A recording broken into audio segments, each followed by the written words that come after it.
ఓం మంగళం కౌసలేంద్రాయ మహనీయ గుణాత్మనే చక్రవర్తి తనూజాయ సార్వభౌమాయ మంగళం. ఓం నమో వెంకటేశాయ నమః. ఓం గం గణపతయే నమః. వాగర్ధావివ సంపృక్తో వాగర్ధ ప్రతిపత్తయే జగతః పితరో వందే పార్వతీ పరమేశ్వరో.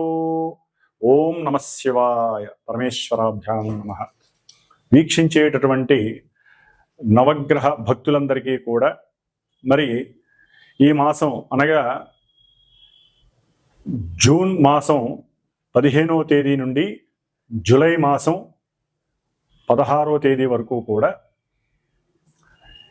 సూర్యుడి యొక్క సంక్రమణం మిథున రాశిలోకి ప్రవేశం. అంటే సూర్యుడు ఇప్పటి వరకు కూడా ధనస్థానమైనటువంటి వృషభ రాశిలో ఉండి ఇప్పుడు ఈ జూన్ నెల 15వ తేదీ నుండి కూడా తన యొక్క మిత్రరాశి అయినటువంటి మిత్రుడు ఆల్రెడీ అక్కడ ఉన్నటువంటి మిథున రాశి వ్యాపార క్షేత్రము, మంచి కమ్యూనికేషన్ క్షేత్రము, అట్లాగే ట్రాన్స్పోర్ట్, ఇంపోర్ట్ అండ్ బిజినెస్కి సంబంధించినటువంటి క్షేత్రము. మరి ఈ క్షేత్రంలోకి రవి చాలా హుందాగా, హోదాగా, ఎంతో రాజకీయ లబ్ధితో ఎన్నో రాశుల వారికి ఎన్నో రకాలైనటువంటి మంచి అనుకూలమైనటువంటి పరిస్థితుల్ని కలుగజేసేటటువంటి ఈ యొక్క మిథున సంక్రమణం చాలా విశేషప్రదమైనటువంటిది. ఈ యొక్క మిథున రాశిలో రవి ఆరుద్ర నక్షత్రంలోకి వచ్చినప్పుడు, అంటే దాదాపుగా జూన్ ఎండింగ్ తర్వాత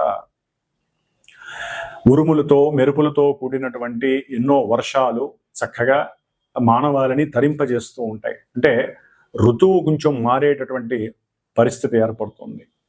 ముఖ్యంగా మేషరాశి పర్యంతం కూడా మీనరాశి వరకు ఒక్కొక్క రాశి ఒక్కొక్క పోర్ట్ఫోలియోని కలిగి దాని ఆధిపత్య గ్రహాలు ఎన్నో రకాలైనటువంటి ఫలితాలని, ప్రభావాలని మన మీద కాంతి రూపకంగా వెదజల్లుతూ ఉంటారు. ఇవన్నీ కూడా మనము పూర్వజన్మల్లో చేసుకున్నటువంటి సుకృతాలను బట్టి, దుష్కృతాలను బట్టి ఈ జన్మలో మన జాతకానుసారము, జాతక చక్రంలో ఉన్నటువంటి గ్రహస్థితులు, అవి ఉన్నటువంటి నక్షత్రానుసారంగా ఇప్పుడు ప్రజెంట్ గోచారంలో మనకి జాతకరీత్యా ఉన్నటువంటి చంద్రుణ్ణి అనుసరించి వింశోత్తరి దశారీత్యా ఏ దశలు, అంతర్దశలు, విదశలు నడుస్తున్నాయి. ఆ యొక్క దశానాథులు మరి ఇప్పుడు ప్రజెంట్ లగ్నరీత్యా ఎక్కడున్నారు, అట్లాగే మన యొక్క గోచారంలో చంద్రుడు చాలా విశేషమైనటువంటి ప్రభావాన్ని మన మనసు మీద ప్రభావితం చూపిస్తూ ఉంటాడు. కాబట్టి అంటే జాతకం అనేటటువంటిది లైఫ్ ఈవెంట్స్ని తెలియజేస్తే, గోచారం అనేటటువంటి చంద్రుడు మానసిక స్థితిని తెలియజేస్తూ ఉంటాడు. కాబట్టి ఈ యొక్క మానసిక స్థితి గ్రహాల మీద ఆధారపడి ఆ ఉన్నటువంటి నక్షత్రాల ద్వారా ఏ ఏ రాశుల వారికి ఏ ఏ ఫలితాలని ఏ ఏ రకాలుగా కలుగజేస్తారు అనేటటువంటిది మనం మొత్తంగా చెప్పుకోలేకపోయినా కొంచెం క్లుప్తంగా మనకున్నటువంటి వాడుక భాషలో, మనకున్నటువంటి వ్యవహారికంగా జరిగేటటువంటి ఎన్నో మరి ఈ రవిగ్రహం నుంచి కేతుగ్రహం వరకు ఉన్నటువంటి ఆ గ్రహాల యొక్క యుతులు, నక్షత్ర స్థితులు, గతులు, అట్లాగే వాటి యొక్క వీక్షణల ఆధారంగా ఏ ఏ రాశుల వారికి ఏ ఏ భావాలు, ఏ ఏ భావాల్లో ఉన్న గ్రహాలు ఏ విధంగా యాక్టివేట్ చేస్తాయనేటటువంటి విషయ పరిజ్ఞానాన్ని తెలుసుకోవటానికి ఈ మిథున సంక్రమణంలో రవి యొక్క ప్రవేశము, రవితో పాటుగా బుధుడు, అట్లాగే గురుడు, ముఖ్యంగా ఈ బుధుడు ఈ యొక్క మిథున సంక్రమణం చేసినటువంటి రవి క్షేత్రంలో 22వ తేదీ వరకు, అంటే జూన్ 22వ తేదీ వరకు గురుడితోనూ రవితోనూ కలిసి తన యొక్క స్వక్షేత్రములో ఉండటం చాలా విశేషప్రదం. అంటే వ్యాపారస్తులకి, ఉద్యోగస్తులకి, అట్లాగే ముఖ్యంగా ధన సంపాదన కోసం గురిపెట్టినటువంటి వాళ్ళందరికీ కూడా చాలా విశేషమైనటువంటి స్థితి ఈ నెల అని చెప్పుకోవచ్చు.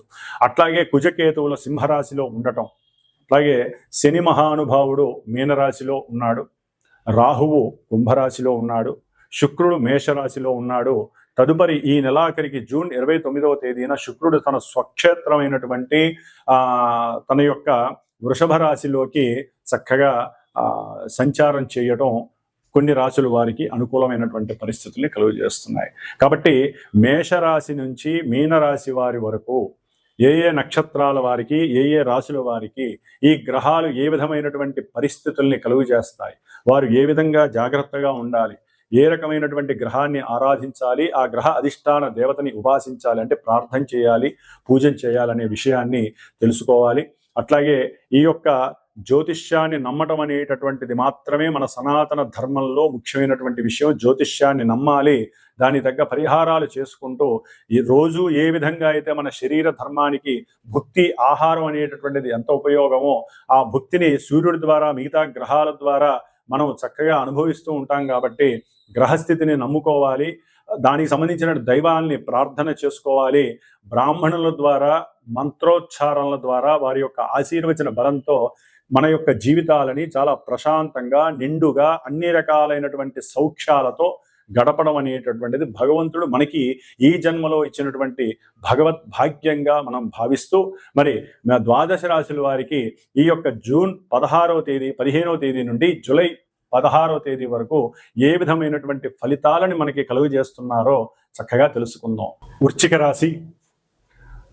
రాశి వారికి మరియు వృశ్చిక రాశిలో ఉన్నటువంటి విశాఖ నక్షత్రం 4వ పాదం, అనురాధ నక్షత్రము, జ్యేష్ఠ నక్షత్రం, ఈ నక్షత్రాల వారికి కూడా ఈ సూర్య సంక్రమణం మిథున రాశిలో ప్రవేశించటం జూన్ 15వ తేదీ నుండి జూలై 16వ తేదీ వరకు కూడా ఈ నెల రోజులు గ్రహాల యొక్క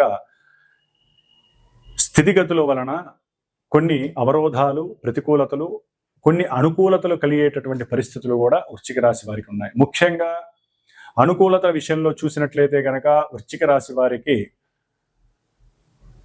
ముఖ్యంగా అష్టమ స్థానంలో ఉన్నటువంటి బుధుడు ఒక్కడు మాత్రమే అనుకూలమైనటువంటి పరిస్థితుల్ని కలుగజేస్తున్నాడు వృశ్చిక రాశి వారికి.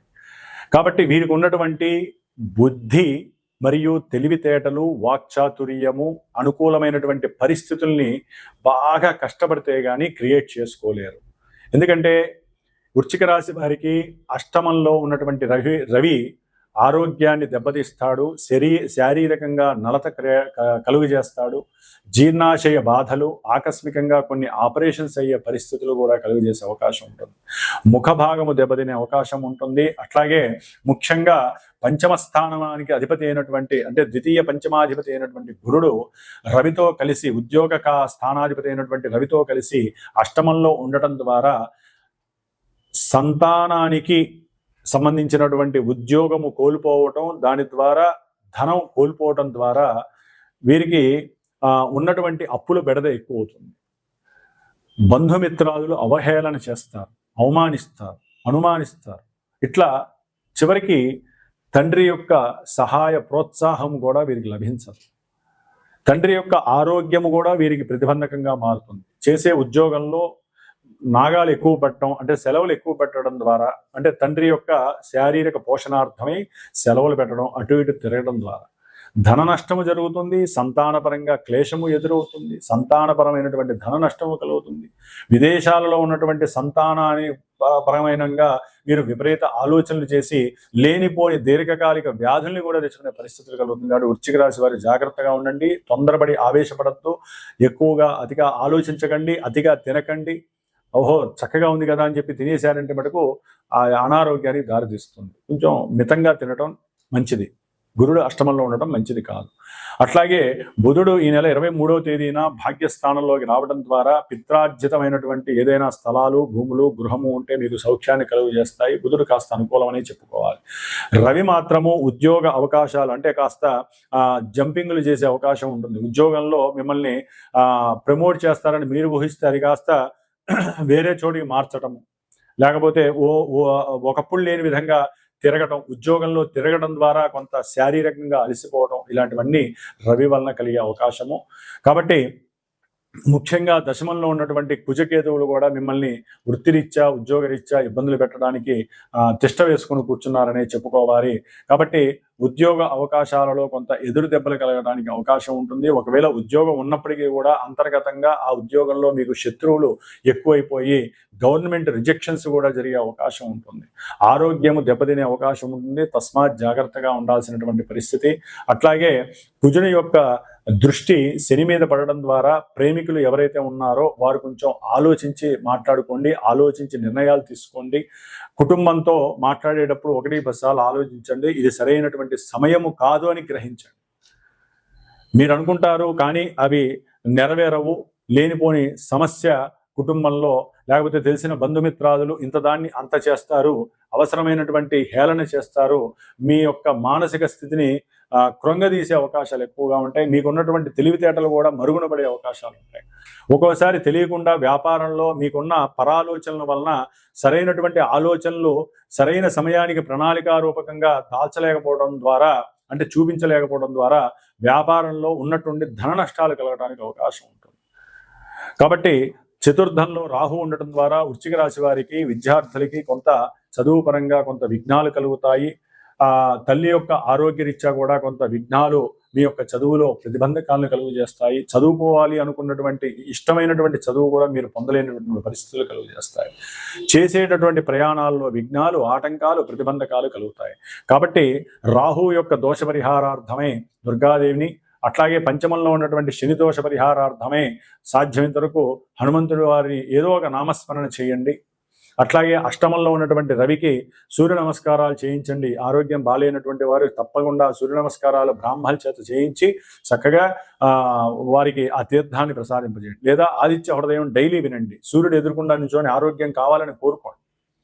అట్లాగే అష్టమంలో ఉన్నటువంటి గురుడు దత్తాత్రేయుడి యొక్క క్షేత్రానికి వెళ్ళండి, లేదా దత్తాత్రేయుడిని లోపల తలుచుకోండి. దిగంబర దిగంబర శ్రీపాద వల్లభ దిగంబర అని మనసు బాలేనప్పుడు తలుచుకోండి. కుటుంబంలో పరిస్థితులు అస్తవ్యస్తంగా ఉన్నప్పుడు ఈ స్వామివారిని తలుచుకోండి. మీకు జ్ఞాన భిక్షని పెడతారు ఆయన దత్తాత్రేయుల వారు.